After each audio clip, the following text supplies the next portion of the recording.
ইলিশ পাতুরি রান্না করার জন্য এখানে আমি ২ টা ছোট ইলিশ নিয়েছি। এই ইলিশগুলো সুন্দর করে ধুয়ে তারপর কড়াইয়ে চেপে দিয়েছি। হালকা একটু পানি দিয়েছি। পেঁয়াজ, কাঁচামরিচ দিয়ে বসিয়ে দিয়েছি। হালকা একটু লবণ, হলুদ আরও অন্যান্য মশলাগুলো অল্প, অল্প করে দিয়েছি। এবার সিদ্ধ করে নিচ্ছি।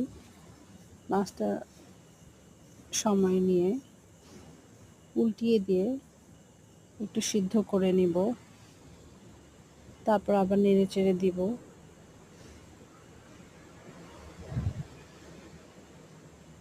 তারপরে কিন্তু পানি বের হয়ে আসবে। মাছটা সিদ্ধ হয়ে গেলে মাছটা আমি ভেঙে দিব। এই অফলাইনে একটু তেল দিয়ে দেওয়া হয়েছিল।